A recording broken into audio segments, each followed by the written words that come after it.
As these words leave her mouth, I'm like, shit. What? I don't know how weird this sounds to some of you. Hi everyone, welcome back to my channel. Today we're going to be doing a sit-down story time video. Before I start, yes, I've dyed my hair. Currently in the process of ditching my purple and moving on to some reddish tones. Story time videos on YouTube have got very popular very quickly. People love a story. People love listening to people's stories. It's a bit weird to me how much people are enjoying these types of videos, but I found it really cool because it's feeling very similar to the old YouTube. This was what YouTube used to be all about. Sitting in front of a camera and speaking about your day or a funny story. Comical and simple. We're kind of going back to the old ways of scrapping all this big production stuff and just talking to the audience. The story that I would like to talk with you guys today is actually something that happened very recently. One of those things that happen and you're like, I need to tell everybody about this. One of those stories where at the time you're like, I don't want to be in this situation, and then at the end of it you're like, that situation was hilarious. So quite recently I went to my first ever nightclub in London. I do like a good drink. I do like going out with friends. Sometimes I can feel really uncomfortable if I'm in a situation where things are really crowded, really busy, but I seemed good. It was all good, all gravy, all fun, fantastic. It was my sister Kate's birthday, so I felt like we definitely had to do whatever she wanted to do. And me and my sister drove up to her house the day we were going to go clubbing. My sister Vicky had to work until around about 4 p.m, so we had to travel to my sister's, which takes roughly 2 hours by car if there's traffic. We had to kind of make sure we had everything ready to go straight out as soon as we got there, because once we got to my sister Kate's house we also then had to travel up to London, which took another 2 hours. We were prepared for a long night. Vicky comes home from work, she asked me if I'm ready to leave, and I'm like, yes, let's go for this road trip. Ready for a long night, because we also were staying in London the whole night. We were just doing an all-nighter in the nightclub because we didn't book a hotel. What were we thinking? I don't know, but it was still really fun. So we get in the car, Vicky's ready to drive. The journey's going great. We've got a sat-nav going, we've got some music flowing. It's a jolly old time. The journey starts taking us in this route which is very quiet and dark, and it's pouring down with rain. I'm actually quite scared for my life at this point because the rain is super heavy. We can barely see where we're going, but the sat-nav chose this route because it's the quickest route, and that's what sat-navs do. Very dark. I really don't want to crash. My sister's car is one of those cars that if it goes over a stone it just goes mental. There's a lot of bumps in the road, but then there's this huge speed bump or something that was in the road, but every time the car went over a bump the sat-nav would play up because it would come out of the socket or whatever. So this happened for the first time of the journey, and obviously because it was the first time it happened I hadn't been told how to fix it. I didn't know what I was doing. Vicky just looked at me and said, Ellie, the sat-nav's fallen out. Just switch it back on and plug it back in. And I was like, whoa, I don't know. I was trying to do it, but she was worried she was going to lose her route. She just thought, oh, whatever, I'll pull into the side of the road and we'll sort it out when we're in the side of the road. Turns to the sat-nav, sorts it out, plugs it back in. As she's doing this, she looks at me and she turns and says, Ellie, I've just pulled over in wet grass. As these words leave her mouth, I'm like, shit. So as much as I want to get to my sister Kate's house, as much as I want to go out, as much as I just want her to sort this sat-nav and then start going back on the road, I am dreading her turn back on the engine and try and reverse. So I'm sat there cringing. I'm like, what? You what? You what now? She doesn't know why she did it. It was just habit, pulling over and whatever. She forgot it was raining earlier on, even though we were going through this torrential rain. Spare in the moment thing, and she was like, crap. So she tries reversing. All I hear is the engine really trying for its dear life and failing because the car isn't moving. Yes, we are stuck. She tries again. Fails. She looks at me and she says, Ellie, you're gonna have to push the car. I don't know about you guys, but you can tell I'm not a strong person. Do I look like somebody who's able to push a car? No, but I try anyway. It's pitch black outside. We're in the middle of nowhere. There are no cars going past. We're in a tiny little road. I have no idea where we are. All I can see is trees and mud. And I say okay. I get my phone out, I turn on the selfie light, I open the car door and swing my leg out so I can go outside and push the car.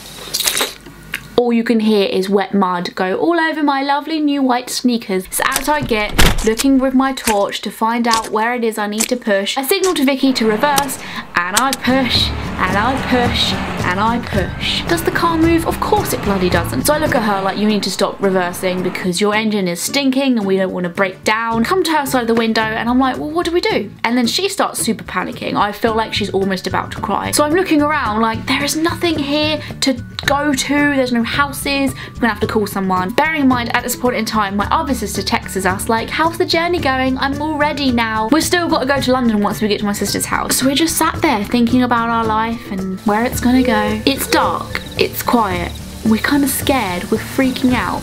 And then all of a sudden a light appears behind my head and I see it hit Vicky's face and I'm like, what is that? A car is approaching. It's clear to see that me standing outside her car just looking at the wheels trying to make some sort of equation that will help us get out of this situation. The car's probably thinking, what the heck? And he starts slowing down. So at this point in time we're kind of like, great, someone's stopping maybe to help or someone's trying to kill us. He pulls into a drive which is literally a few meters away from us. It was dark. We didn't know there was a little concrete bit here we could have used. But whatever, a guy comes out of the car and starts walking towards us.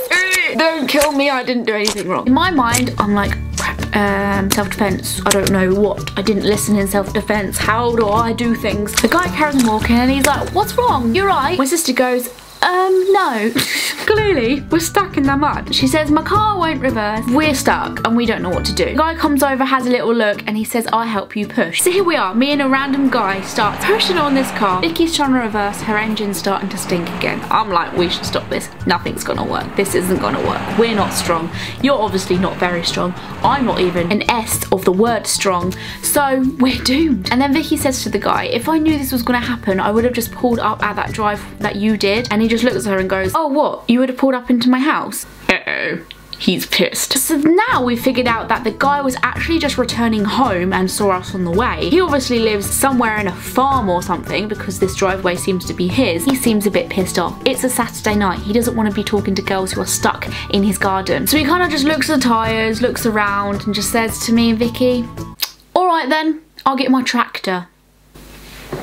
What? I don't know how weird this sounds to some of you. Some of you might love tractors. You might have tractors of your own. You might live on a farm. This might be a really normal situation to you. To me and Vicky, that was probably just as weird as him saying, hold on a second, I'll get my pet dragon. You're disclosing information we weren't expecting you to say, but that's fantastic. If you could do that, thank you. So me and Vicky are kind of shocked at this point in time that he's even said that. I was like, if you could do that, that would be great. Thank you so much. And he was kind of just like, it's all right. And off he already goes to go and get his tractor. So he's pissed off, but he's a nice man. So it's kind of like making us feel even more like twats, because if he was just pissed off, then we'd feel like he's being a bit rude. But then if he was really, really nice and just did it for us, really happy and groovy and great, we'd just be like, oh, he's nice anyway. We would have just been like, oh, well, our situation's totally normal and he seems fine with it anyway. So there we are, waiting in the dark. I'm standing by her car whilst her window is down and she's talking to me about this whole situation. We have no idea if we're dreaming. She's playing Disney music on her radio because, you know, that's what we felt like we wanted to do before this situation occurred. 5 minutes go by,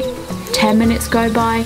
I'm waiting like, is this guy having us on? Is he walking into that farm trying to select from which knife he wants to use to kill us with? Is he plotting a revenge? What is he doing? So I'm waiting and waiting and I'm like, I think we should call someone else because our other sister's waiting for us. We still need to travel to London after we've got to her house. So as we're debating this in the dark, a light suddenly appears from the far end of where he left us and an engine starts roaring.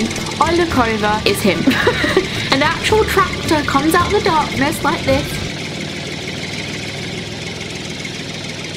And there the guy is, sat on a tractor, approaching us. I cannot believe my eyes. This guy just whipped out a humongous tractor, parks behind the car and gets out some weird contraption to attach to our car. He was asking us so many questions we have no idea about, especially me. I don't even drive. So he was asking questions and I was just like, I don't know, just help us. We're dumb girls and we don't know what we're doing. But he probably thought that and just thought, I'm gonna have to answer these questions myself because these two are obviously clueless. So there he goes, attaching the stuff to the stuff. And then he tells her to reverse when he can feel her tugging. So I stay outside the car and so I'm watching her try to reverse and he tried to pull her car. She's like swooshing and sloshing in all the mud, having a proper little roller coaster ride while they're at it, and she finally makes it onto the road. And then he stops the tractor and comes out and says, yeah, don't do that again throughout your journey. So we were like, yeah, we won't, thank you so much. I was literally, I can't even remember what I said to him. I was just so shy and embarrassed at this point in time. I was like, thank you so much, thank you, thank you. I think all I said the whole time was thank you.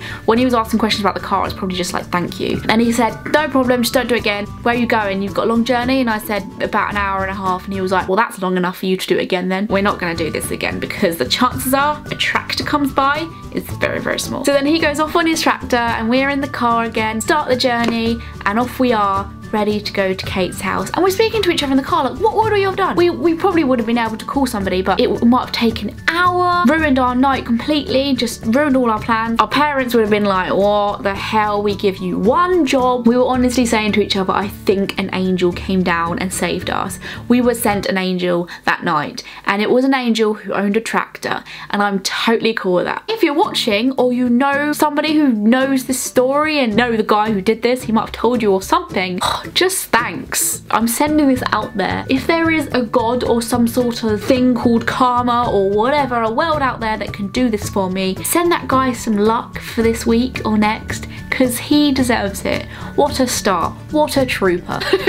Sharing stories is fun though, because even if I forget it in the future, I can look back at this video and just remember it all over again. To myself, if you didn't like it, give it a thumbs up if you did. That would tell me to do another like this. Maybe I could think of some other stories. I've got tons of stories I could share. Clubbing in London was actually super fun. It was gay clubbing too, because I've only been in gay clubs in Brighton, but I loved it. Everyone was super friendly. I feel like I prefer gay clubbing because the guys there are just like so in their zone of just amazing dancing and just being a beautiful specimen. They're just, everyone's fabulous, and then you go to a straight club and everyone just wants to touch your booty.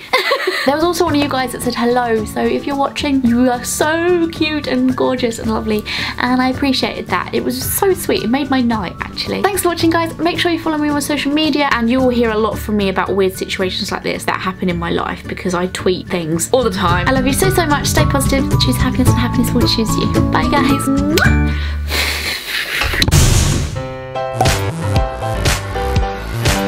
What a huge range of products. So first I'm going to start off with this Smashbox Eyeshadow Trio Glow On. I really dig this. I've never really tried Smashbox before, but that's a good thing about this website. You can try more brands and things you don't usually try.